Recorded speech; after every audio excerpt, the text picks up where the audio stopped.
Hi friends, నేను మీ Ravi. Welcome to Ravi iTech channel. Friends, చాలా మందిలో ఒక సందేహం ఉంటుంది.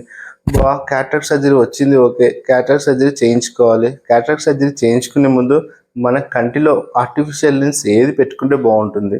ఆర్టిఫిషియల్ లెన్స్లో ఎన్ని రకాలు ఉన్నాయి?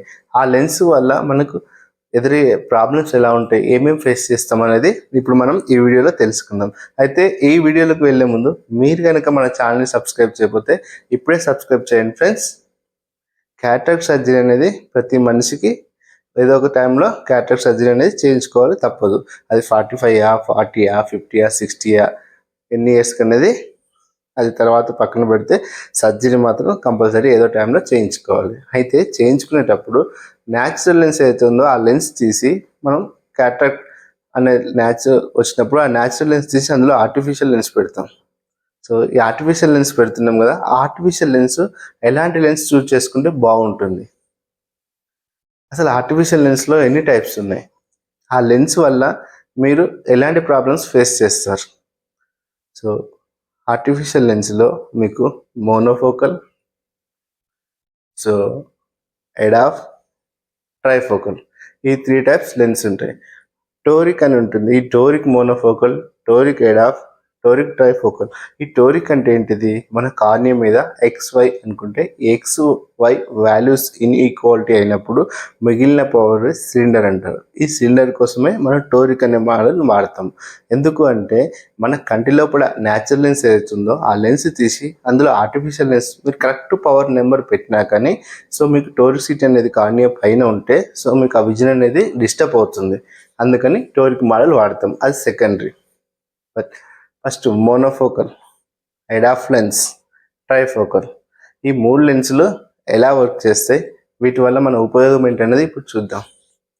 Monofocal lens. ఈ మోనోఫోకల్ లెన్స్ ఏంటిది? So monofocal lens. ఈ మోనోఫోకల్ లెన్స్ మనకు న్యాచురల్ లెన్స్ తీసి ఆ ప్లేస్లో ఈ లెన్స్ అమర్చినప్పుడు మనకు దూరం ఏదైతుందో చూపు అదంతా కూడా క్లారిటీగా ఉంటుంది. కానీ computer vision, mobile near vision చూడడానికి మాత్రం కంపల్సరీ గ్లాసెస్ వాడవలసి ఉంటుంది. ఇది మోనోఫోకల్ లెన్స్ యొక్క పని. ఎడాఫ్ లెన్స్. ఈ ఎడాఫ్ లెన్స్ అంటే ఏంటిది, దీనివల్ల ఏంటి ఉపయోగం? సో మోనోఫోకల్ లెన్స్ లాగే ఈ ఎడాఫ్ లెన్స్ కూడా దూరం చాలా బాగా కనిపిస్తుంది.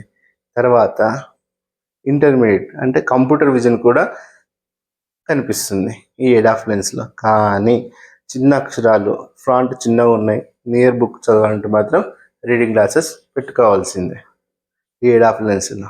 తర్వాత ట్రైఫోకల్ లెన్స్. ట్రైఫోకల్ లెన్స్ ఏమవుతుంది? ఈ ట్రైఫోకల్ లెన్స్లో ఏంటిది? సో ఈ ట్రైఫోకల్ లెన్స్ వచ్చేసరికి మీకు దూరపు చూపు చాలా బాగుంటుంది. సో అలాగే ఇంటర్మీడియట్ కంప్యూటర్ విజన్ కూడా చాలా బాగుంటుంది. తర్వాత నియర్ మొబైల్ బుక్ రీడింగ్ కూడా బాగుంటుంది.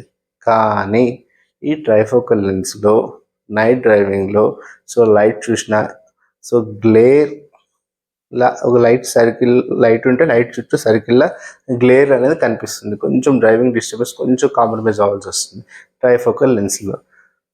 ఈ 3 లెన్స్లు ఏది పెట్టుకున్నా కూడా వారి యొక్క డైలీ యాక్టివిటీస్, అంటే ఇప్పుడు లెన్స్ చూస్ చేసుకునేటప్పుడు నువ్వు డైలీ డ్రైవింగ్ చేస్తున్నావా, లేదా డైలీ బుక్ రీడింగ్ చేస్తున్నావా, లేదా డైలీ ఓన్లీ సిగ్నేచర్ చేస్తున్నావా, లేదు ఓన్లీ సైట్కి వెళ్ళి వర్క్ చూసుకొని వస్తున్నావా, సో మీ వర్క్ ఎలాంటిది, మీకు ఎలాంటి లెన్స్ అయితే ఫిట్ అవుతుంది అనేది మీ ప్రొఫెషన్ బట్టి మీకు డాక్టర్ అడ్వైజ్ చేయడం జరుగుతుంది. కానీ ఏ లెన్స్ అయినా సరే వాటి పర్ఫార్మెన్స్ మీరు మోనోఫోకల్ వేసుకున్నా, ఎడాఫ్ లెన్స్ వేయించుకున్నా, ట్రైఫోకల్ లెన్స్ వేయించుకున్నా మీరు ఏదైతే ఎక్స్పెక్ట్ చేస్తారో డాక్టర్ ఏది చెప్తారో అంతవరకు విజన్ వస్తుంది. సో ఇది ఫ్రెండ్స్, మీకు అర్థమైంది అనుకుంటున్నా క్యాటరాక్ట్ సర్జరీ తర్వాత ఏ లెన్స్ ఎలా పర్ఫార్మెన్స్ చేస్తాయి అనేది. సో వీటి యొక్క నెగిటివ్లు మనం నెక్స్ట్ వీడియోలో మాట్లాడుకుందాం. ఈ వీడియో కనుక మీకు నచ్చినట్లయితే లైక్ చేయండి, షేర్ చేయండి, సబ్స్క్రైబ్ చేయండి ఫ్రెండ్స్. Thank you friends.